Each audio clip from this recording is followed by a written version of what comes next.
While cave exploration may not be on your list of adventures, for some, the thrill of exploring these spaces outweighs the risks. In today's video, these 3 incidents show how humans are poorly adapted to deep cave environments. Why, you ask? What begins as an adrenaline-fueled pursuit of discovery turns into a harrowing tale of challenges and a devastating twist. Well, if you're scared of tight spots and dangerous escapes, this video might make you nervous. This is Fatal Tragedies, with the 3 most tragic cave exploring deaths in human history. Number 1. The Veryovkina Cave Tragedy. Veryovkina Cave. Abkhazia, a scenic area in Georgia, backed by Russia, boasts the Earth's deepest known cave, the Veryovkina Cave. This cave has a relatively small entrance, leading to a maze of rugged passages that delve deeper into the limestone of the Earth's crust. Situated in the Veryovkina Massif of the Gagra mountain range in the western Caucasus, between the Krepost and Zont mountains, it reaches an impressive depth of 2,212 meters. The Veryovkina Massif is a massive formation of limestone, boasting layers of Upper Jurassic and Lower Cretaceous limestone that are over 2 kilometers thick. Georgia takes pride in being home to all 4 of the world's deepest known caves, with Krubera Cave holding the title before being surpassed by Veryovkina Cave at 2,205 meters. Interestingly, when Veryovkina Cave was first discovered in 1968, it was just 115 meters deep. However, through subsequent expeditions, it has steadily grown deeper, showcasing the ongoing exploration of these remarkable underground landscapes. The entrance to this cave sits high above at 2,285 meters above sea level, making it quite a climb to reach. This cave is no ordinary one. It's considered the Everest of caving, known for its extreme difficulty and danger. It's definitely not for beginners. Besides the challenging entrance, the cave itself is a unique and formidable experience. It maintains a chilly temperature ranging from 4 to 7 degrees with 100% air humidity. The first 400 meters are incredibly rough, featuring claustrophobic passageways that add to the challenge. As you go down to around 800 meters, small rivers and tributaries appear, making parts of the cave damp and even flooded. Imagine tiptoeing along, hoping not to take an unintended plunge into the water. At the bottom lies a vast labyrinth, with passages ranging from 3 to 5 meters in some places and exceeding 15 meters in others. Some passages lead to dead ends, while others are completely submerged and waiting to be explored. It's like entering a real underground adventure full of mysteries and challenges. Going from the top to the bottom and back up in this cave is no small feat for professional speleologists. It takes about a week and it's pretty risky. There was this one time when a team of these cave experts almost got in serious trouble. Buried and flooded. In 2018, this cave had a major incident the National Geographic covered. It was pretty intense, almost turning into a total disaster for the entire expedition, which included photographer Robbie Schoen. Back in March of that year, Schoen and his assistant, Jeff Wade, joined a Russian team that had already set a world record by reaching the cave's bottom. This time, they weren't trying to go deeper. They wanted a closer look at the cave and its creatures, exploring potential new passages. The expedition, led by Pavel Demidov, comprised 9 top-notch cavers armed with loads of gear, weeks' worth of airtight food, thousands of feet of rope, and climbing equipment fit for mountaineers. It took them 4 grueling days to reach the cave's bottom, squeezing through tight spaces, scaling limestone walls, and navigating muddy, water-filled tunnels. Schoen, capturing every moment with his camera, documented the journey. Then, disaster struck one morning during breakfast in the cave's deepest camp. The cavern started shaking as if an earthquake hit, and suddenly a massive torrent of white water burst out, flooding the cave. Schoen vividly remembers the sound, describing it as a deafening roar. The water, a flood pulse, rushed in violently, originating thousands of feet above the surface. Now, I know what you might think. Why not just wade in the water as it's rising and let it carry you to the surface? That might work in a swimming pool, but not a series of irregular rocky caverns where one bonk on the head can mean death. How, you might ask? Some sections were already pools requiring swimming, and others were so tight the cavers had to pull themselves through. The flood was no ordinary flow. It shot out like a fire hydrant. Sean thought, "We've got to leave right now. If we just hang around, we're all going to die." In the face of a freight train of floodwaters, everyone rushed to the surface, sealing their suits and leaving equipment behind. Sean, leaving everything except his camera's memory cards, stressed the urgency. The flood surge lasted 20 hours, and it was deafening. Miraculously, every expedition member made it out safely. They camped out at 6,233 feet down, taking a significant risk to sleep and recover after the harrowing experience. We can all agree that being the deepest cave in the world, it only attracts the most daring of people. One of these people was Sergei Kazif. The tragic end. Sergei was 37 years old by then and was living in Sochi, Russia. He was happily married and had 2 kids with his wife. One morning in November 2020, he said his goodbyes to them, hopped into his car and drove off without mentioning where. Little did his family know, he had a plan, tackling the vast Veryovkina cave in Abkhazia, the neighboring country.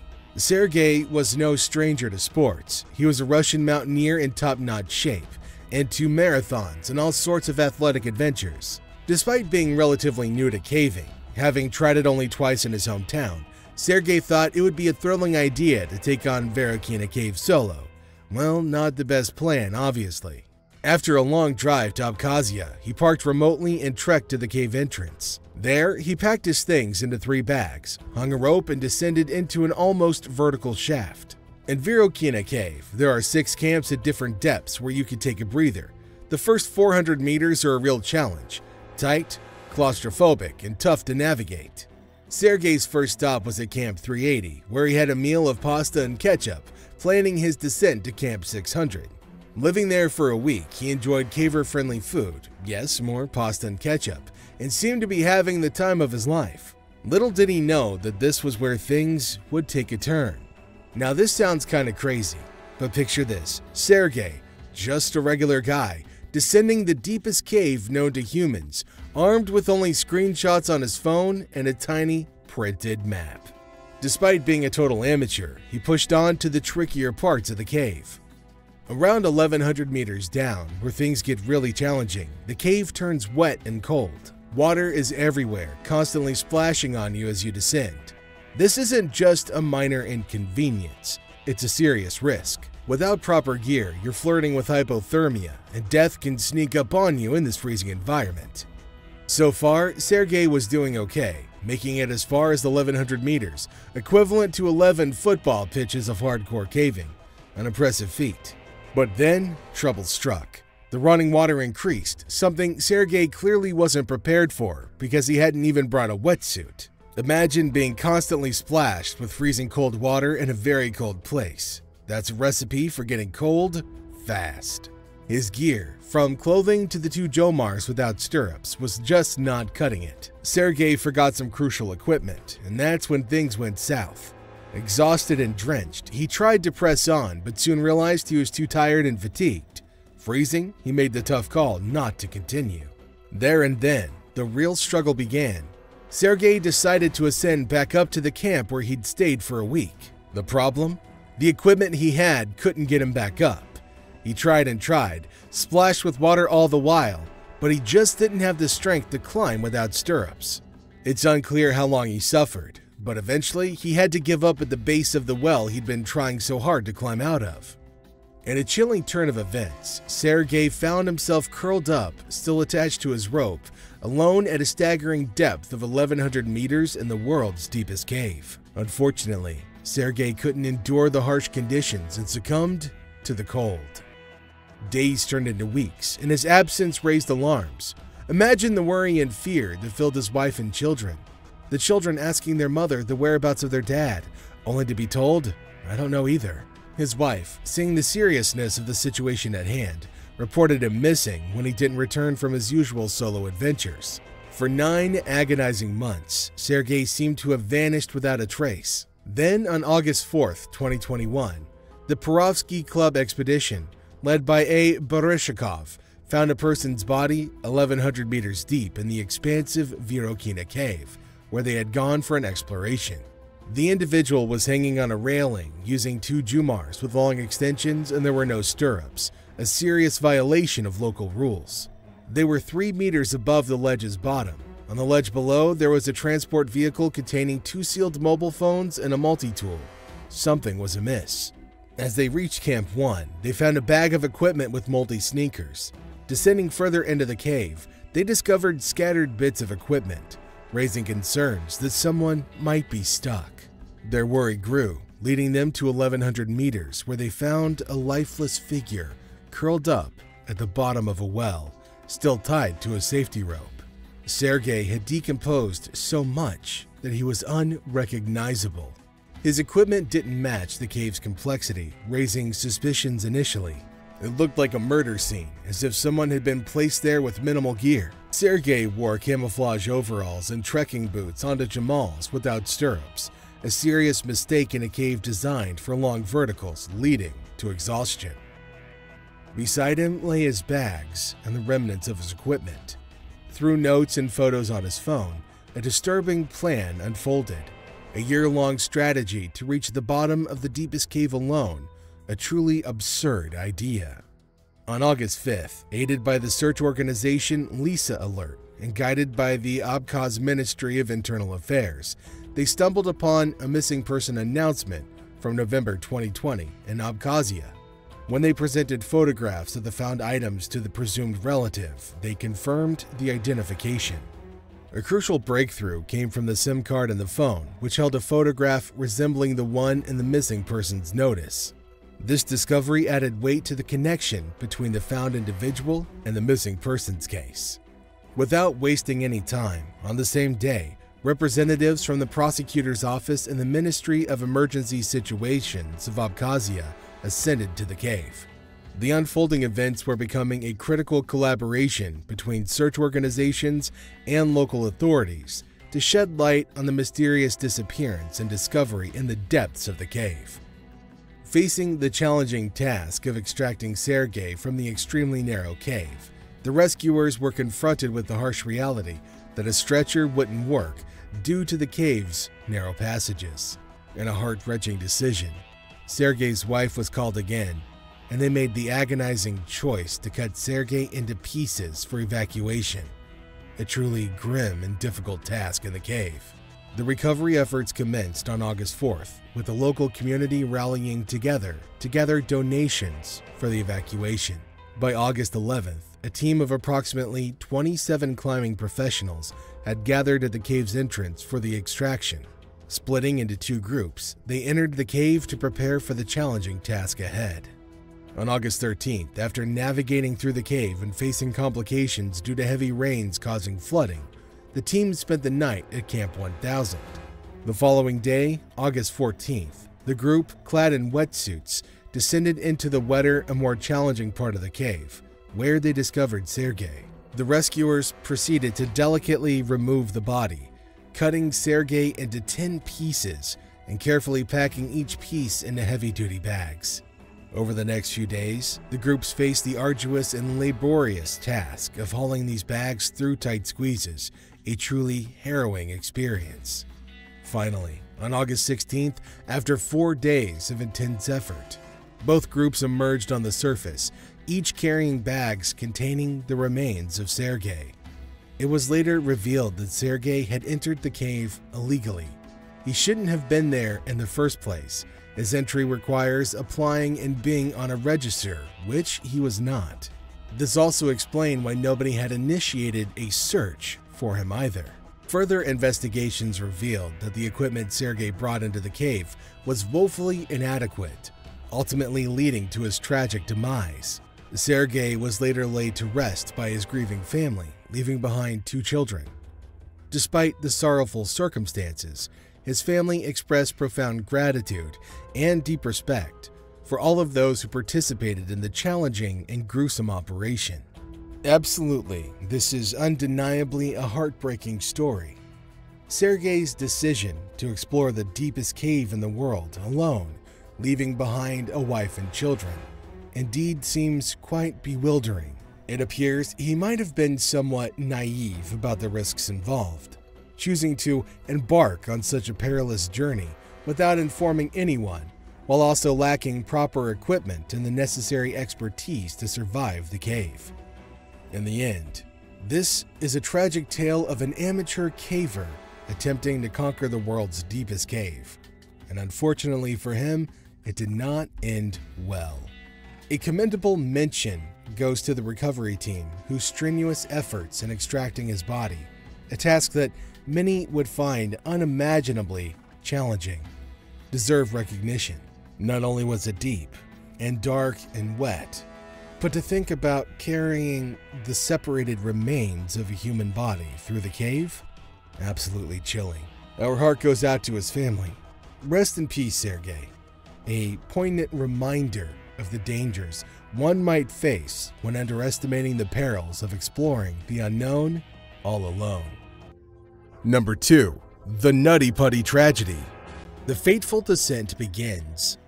On the night of November 24th, 2009, a few days before Thanksgiving, John Edward Jones, 26 years old, entered the Nutty Putty Cave around 8 p.m. Alongside his 23-year-old brother Josh and 9 other friends and family members, they chose to explore the cave as a pre-holiday bonding experience. Josh wasn't John Edward Jones's only brother. He was born into a large family of 5 boys and 2 girls, with an extended family of 16 nieces and nephews. A devout Christian, John's family later described him as having a good nature, delightful sense of humor, strong work ethic, a genuine love of people, a masterful ability to relate to children, a love of and unwavering faith in the gospel of Jesus Christ, and his commitment to his family as an amazing husband, father, son, and brother. At 26, John was enjoying the best part of his life. He was married to Emily, and together they had a 1-year-old daughter. Even more, they had another child on the way who was due on June 13th, but was actually born 2 days after, on the 15th. He was attending medical school in Virginia and had returned to Utah for a laid-back holiday break with his family. Unfortunately, things didn't go as planned. It had been a long time since John had explored any caves. Standing at 6 feet tall and weighing 200 pounds, he wasn't the little kid he used to be. The Nutty Putty Cave, situated in Utah, captured explorers' attention since its first exploration in 1960. Its fame soared due to its tight, slippery passages filled with twists, turns, and squeezes. Various sections bear intriguing names like the Birth Canal, the Aorta Crawl, the Scout Eater, and the Maze. This hydrothermal cave has been surveyed to measure 1,355 feet in length and 145 feet in depth. Entering the cave. Being a large group, and for about an hour, everything was going smoothly as the group explored the cave's largest room, called the Big Slide. The atmosphere was lively. John, Josh, and 2 friends decided to tackle a challenge they had heard about, passing through the Birth Canal, a narrow and tricky passage leading to a larger room. John took the lead, wriggling forward with determination. However, the expected spacious room didn't appear. Undeterred, he continued inching forward, only to find the narrow passage take an unexpected sharp downward turn. Confidently, John pressed on, perhaps noticing the tunnel widening at the bottom, but realization struck too late. The misstep occurred 50 feet earlier. Conflicting sources on the internet made it unclear whether John accidentally turned into the Scout Eater from the Birth Canal, or if he missed the Birth Canal entirely and entered a nearby passage called Ed's Push. Unlike the Birth Canal, Ed's Push doesn't lead to a larger room. It's a dead end, especially for a 6-foot-tall, 200-pound man. To complicate matters, John found himself in a fissure that descended nearly straight down, leaving him unable to turn back. Now John was fully aware that he was almost stuck and couldn't turn around. There was no space to wiggle back the way he came. He had no choice but try to move forward. Attempting to make his way through a passage barely 10 inches wide and 18 inches high, about the size of a clothes dryer opening, he tried to exhale to reduce the air in his chest. The goal was to fit through the tight space. However, when he inhaled again and his chest puffed back out, he found himself stuck for good. I really want to get out. When John's brother Josh discovered him, desperation filled the air. Despite Josh's futile attempts to free John, he slid even deeper into the unforgiving passage, now trapped more severely. With his arms pinned beneath his chest, a profound sense of helplessness engulfed John. In the suffocating darkness of the cave, where prayers seemed to echo, both devout Mormons, John and Josh, turned to a heartfelt plea. "Guide us as we work through this," Josh prayed, while John, facing the abyss, whispered a desperate appeal. "Save me from my wife and kids." In the cavern's depths, time stood still as Josh, with a heavy heart, scrambled towards the cave's exit to summon help. Yet, even with assistance on the horizon, John remained trapped 400 feet into the cave, 100 feet below the Earth's surface. The challenge of bringing aid, equipment, and hope down that cavernous depth took an agonizing hour. The first ray of hope arrived in the form of Susie Matola, a compassionate woman who reached John around 12:30 a.m. on November 25th, 3.5 agonizing hours into his entrapment. Even though all she could see was a pair of navy and black running shoes, she introduced herself to John, re-establishing a human connection in the pitch-black abyss. "Hi, John. My name's Susie. How's it going?" "Hi, Susie. Thanks for coming," John said, "but I really want to get out." As the night unfolded, a multitude of rescuers flooded in, their faces etched with determination. The rescue team engaged in a flurry of brainstorming, exploring one plan after another. Every possibility was considered, from lubing the cave walls to using a rescue rope threaded through climbing cams, with one end secured around John's legs and the other pulled by the team. Simultaneously, they attempted to drill away rock chunks near John, but the hardness of the material and the awkward position made progress slow and agonizing. Despite an hour of drilling, they managed to penetrate only a couple of inches into the unyielding rock. In the cramped confines of the narrow cave, the rescuers adapted, attempting a rope pulley system anchored by bolts drilled deep into the cave walls. The challenging dimensions of the cave further intensified the difficulty. Despite a robust team of rescuers, volunteers, emergency services, and a hovering rescue helicopter outside, only one person could directly access John. Ryan, one of the rescuers at 6 foot tall, taller than most cavers, yet whip thin, flexible and seemingly immune to claustrophobia, steeled himself. Despite the fear and heaviness of witnessing John's plight, he knew there was a job to be done. The initial attempt with climbing cams failed due to the anchors struggling to grip the powdery calcite coating the cave walls. Ryan stood by John during this reconstruction. Once the newly drilled system was in place, the team could slowly raise John. Ryan's task was to shift him from the narrow 8.5-inch side of the crevice to the slightly wider side. Then, with all their might, the crew would pull. Intravenous medicine was on standby to administer to John immediately after his liberation. This plan, the rescuers believed, was their final and best chance. In the oppressive darkness, John was slipping away from reality, adding urgency to their efforts.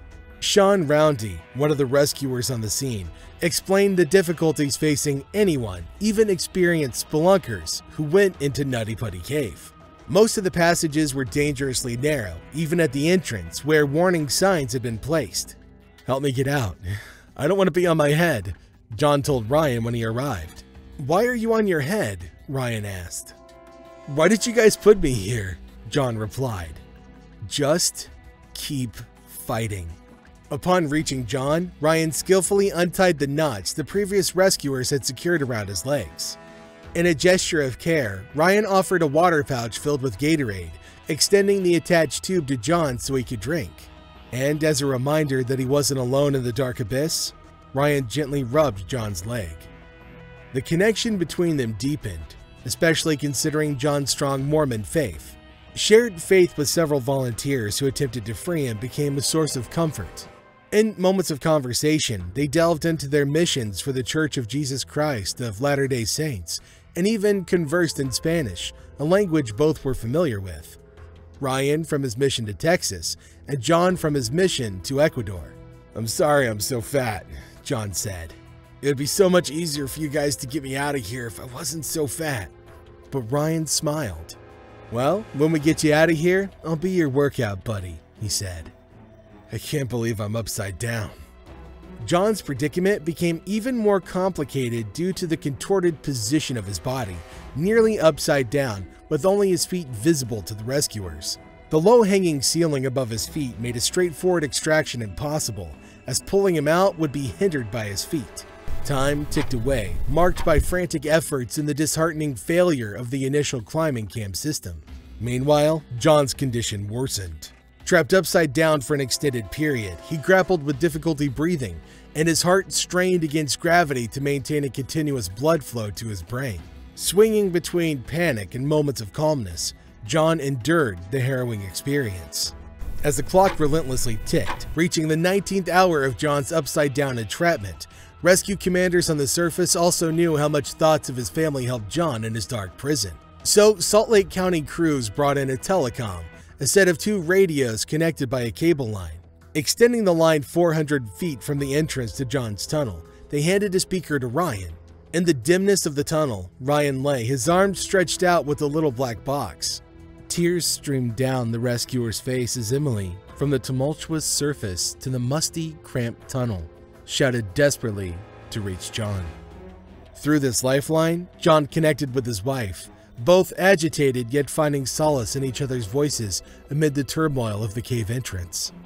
"I love you, just keep fighting," Emily's voice crackled through the box.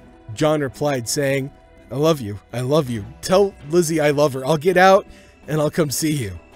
Everything shifted when the rescuers successfully completed the installation of their pulley system and commenced the concentrated effort to pull John to freedom. Now it was 4 p.m. on November 25th, and John had been trapped for 19 hours.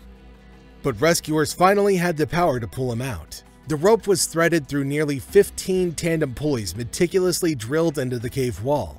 Nearest to John, it passed through a natural arch in the wall just above the crack where he was ensnared. Ryan tried to prepare John for what was about to happen.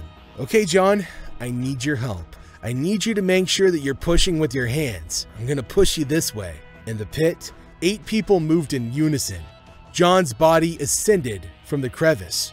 With each tug, he inched a little further. Suddenly, his feet collided with the low ceiling, and his scream pierced the air. Urgently, Ryan shouted for the teams to lower him, allowing John a brief rest.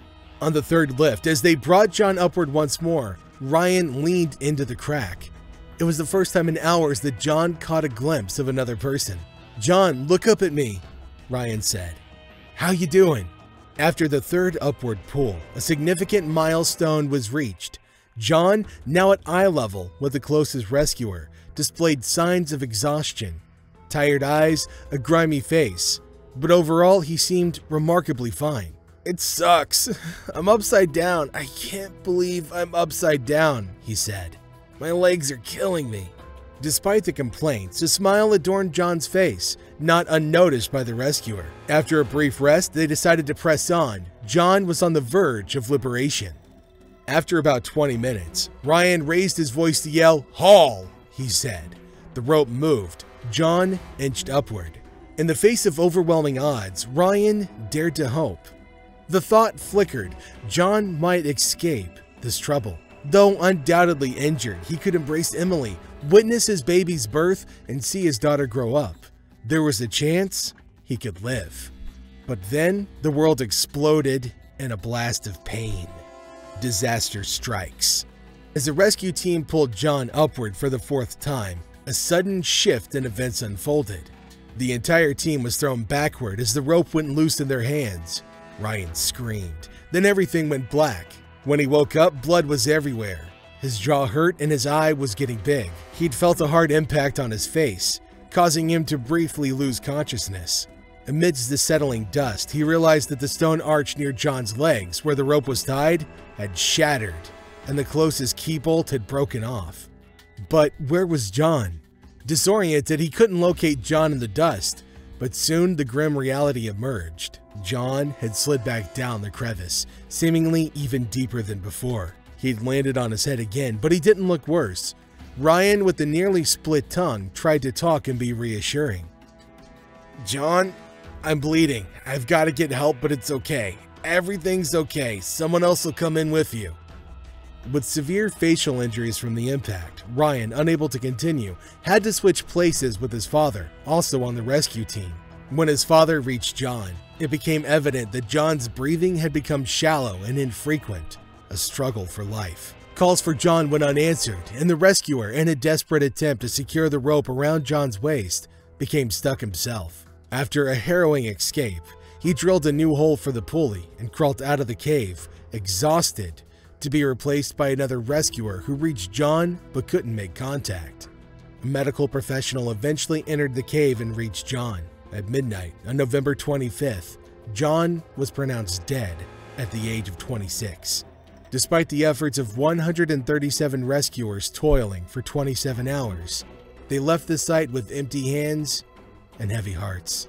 One rescuer expressed that it was the toughest rescue in his 29 years of being a search and rescue volunteer. The following day, authorities deemed it too difficult and perilous to retrieve John's body from the cave, leaving Nutty Putty Cave as John Edward Jones' eternal resting place.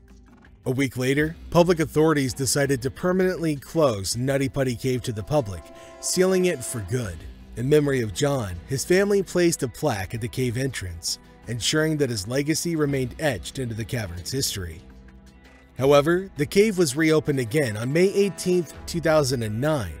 After it was reopened for everyone, there was a new way to apply to go inside.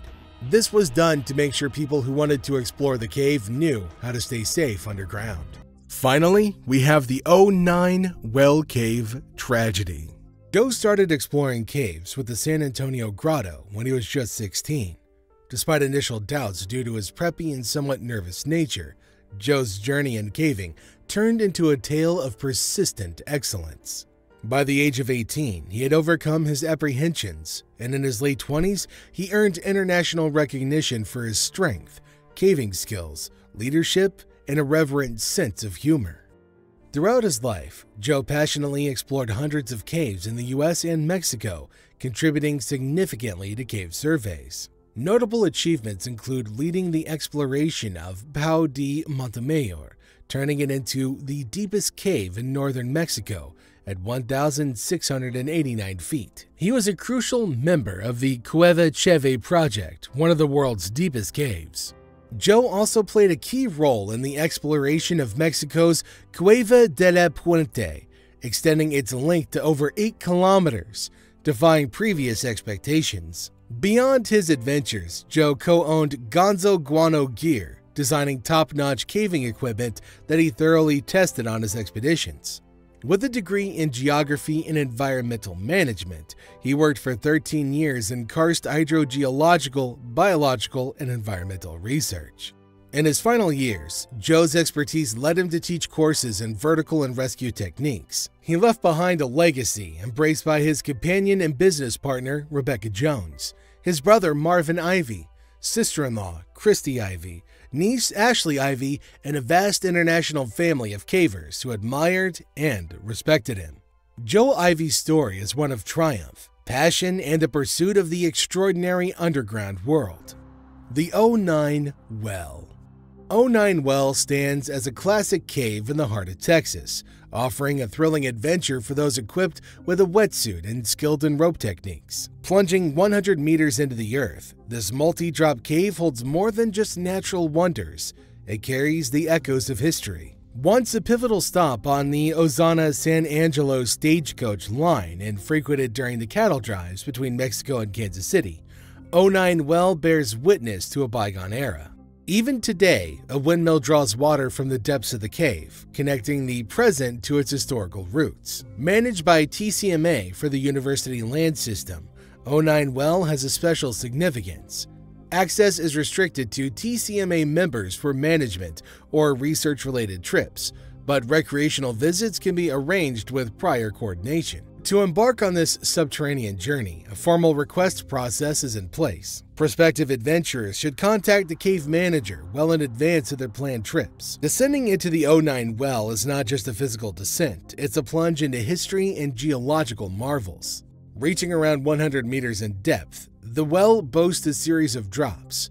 From the initial 127 descent at the entrance, the downstream section presents 5 more rope drops leading to a sump. In the dome above the sump, Joe Ivy, a fearless explorer, spotted what seemed to be an infeeder in the ceiling, a potential passage to more undiscovered cave wonders. In March 2000, Joe Ivy, accompanied by Tim Stitch, who was an experienced and seasoned caver with a wealth of cave knowledge, set their sights on a bold bolt climb up the dome, ready to unravel the mysteries hidden within the depths of 09 Well. So they set up the Aid Climb. Now, climbing the well was a real adventure for Joe and Tim. They used a cordless hammer drill and some gear to keep them safe, but what made their climb special was the self-belay system. Here's how it worked. Joe drilled and secured 2 bolts at the start of the climb. Then he attached something called a Kong slide to them. This slide thing is like a small metal plate with holes. They threaded the rope through these holes in a way that created some cool friction. The slide's job was to turn their 9mm static rope into a dynamic system. Normally, the rope stays put, but if someone falls, it can slip through the slide and soak up the energy of the fall. Pretty smart, right? And so, Joe and Tim went up. The rope connected to the slide went through the protection and down to them. The lead climber's tool, called an ascender, was used to connect to the rope. It helped adjust the length of the rope, which is something usually done by the person holding the rope, but they made it work differently. During their first climb, both Joe and Tim had some falls, but the setup handled it like a champ. The falls were about 13 feet on average, slide dancing included. Tim mentioned that in his fall, there was about 22 feet of rope below the top piece, making his fall less intense. They used a special protection gadget called a Climb Tech Removable Bolt, or RB. These are like reusable hooks that go into the holes they drill. Joe and Tim tried different sizes, both 3/8 of an inch and 1/2 inch RBs, but had a bit of a surprise when the 1/2 inch RB unexpectedly pulled during Tim's fall. Joe also had a fall on a 3/8 inch piece, thinking he placed it not so great. It's tough to keep these RBs clean from water and mud, which messes with how well they work. After their first trip, they decided to stick with the 3/8 inch ones, ditching the bigger size. Climbing in the well was like a mix of using some fancy gear, taking tumbles, and dancing with ropes and bolts. Joe and Tim made their climb an exciting adventure, leaving us all wondering what's next. The day of the accident.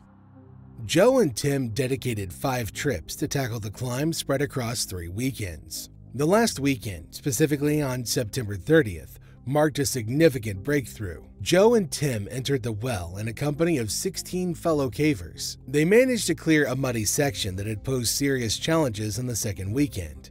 This mud was a real headache, making it super tough to handle their gear. As they approached the final stretch, about 50 meters off the ground, things improved. The mud reduced and they found themselves in what looked like a good rock. Joe, taking his usual role of setting up the slide rigging at the belay point, kicked off the climb. Making a solid 6 meters of progress, he descended to the fixed line below and rappelled back to the base. Hungry and thirsty, he announced his plan to grab a bite and a drink. While he took his break, other cavers from the trip visited the bottom room.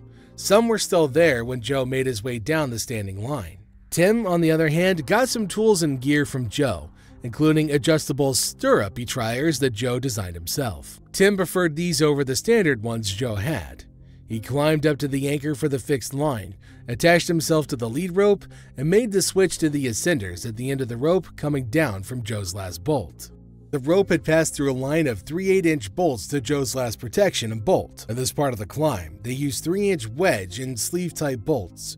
Tim was all set, attached to the lead rope, ready to continue where Joe left off. The climb was like a puzzle, with each piece falling into place as Joe and Tim pressed on, overcoming challenges and reaching new heights. But little did they know that things would soon take a turn for the worse.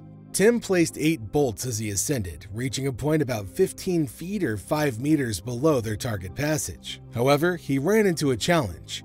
He didn't have enough bolt hangers to complete the climb, and fatigue had taken its toll. At this point, Tim decided to descend. Setting 2 bolts to anchor the fixed line, Tim descended, removing hangers and carabiners from the bolts below. He handed over the bolting equipment and hardware to Joe, informing him that the belay rope might not reach the top of the climb. Joe, ready for the challenge, coiled an extra rope, attached it to his harness, and climbed up the fixed line. The accident. Tim was amazed at Joe's speed. He disappeared from view quickly. As Tim waited below, he could hear other cavers approaching and see the dim glow of Joe's headlamp far above. Then, about 30 to 45 minutes into Joe's ascent, Tim heard a scream, followed by a loud crash. He called out to Joe, but received no response. Joe's lights were no longer visible above. Despite past experiences of mud and rock falling on the climb, this was different, much louder. Tim sensed that something had gone wrong. If everything was okay, Joe would have said something. The eerie silence from Joe was unsettling. Tim shouted up multiple times, desperately hoping for a response, but there was only silence. This turn of events became terrifying for Tim, left wondering about Joe's safety and what had transpired up there in the depths of the climb. As Tim's shouts reached Sarah Springer, an approaching caver, she quickly grasped the urgency and informed Sean Vincent, another caver. Within seconds, Sean was on his way to the surface. Tim, still shouting for help, began to hear Joe's moans and attempts to speak. Sarah descended to Tim's location, and he swiftly geared up with ascending equipment, climbing the standing line. Joe's moans were unsettling, coming from a point well below where they had last climbed. When Tim finally saw Joe, he found him wedged within a slot above a muddy ramp they had discovered earlier. Joe's legs were slightly raised, his helmet missing, later found and put back on, and smears of blood marked the left wall. Joe repeatedly expressed difficulty breathing. He'd fallen 12 to 18 meters, hitting a steep sloping ledge on the left before wedging into the slot above the muddy ramp. Tim climbed above the slot and then down climbed to Joe from behind. It became apparent that Joe was not attached to any rope, posing a risk of slipping down the ramp and off of the wall. Tim promptly tied a quick overhand knot in the rope below him and secured Joe's harness to it. Concerned about Joe's injuries, Tim inquired, and Joe responded, "Can't breathe. Left arm messed up." Attempting to pull Joe through the slot, Tim grasped his right arm. Joe yelled in pain, but when asked about the other arm, he insisted, "Everything hurts. Do it anyway."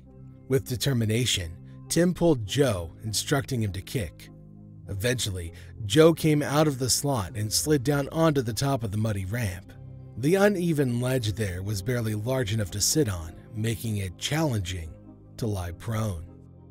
Tim reasoned that this spot was the best place to attend to Joe's injuries, as the alternative of passing him through the slot and rappelling immediately to the bottom seemed less suitable. Joe, still loudly expressing difficulty breathing, became the focus of Tim's attention as they faced the challenging situation together. Joe's harness, the one he used to ascend and descend, slid up around his chest, constricting his ribcage and essentially strangling him. Aware of the danger of removing Joe's harness due to the risk of him falling off the ledge, Tim faced a steep angle that prevented him from pulling Joe onto the ledge. With time running out, Tim decided to get Joe off the wall altogether. He noticed the weight on the rope below him, supported by two rocks jammed on top of the slot.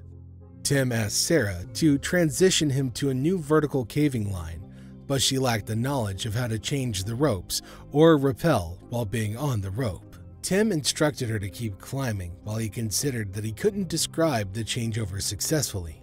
Leaving Joe, Tim climbed up out of the slot to meet Sarah, attempting to help her change over to his part of the rope. Unfortunately, the rope was deeply jammed between two chokestones, hindering Sarah's ascent. The rescue struggle. By this time, Joe's condition had deteriorated significantly. He had lost consciousness, though sporadic breathing continued.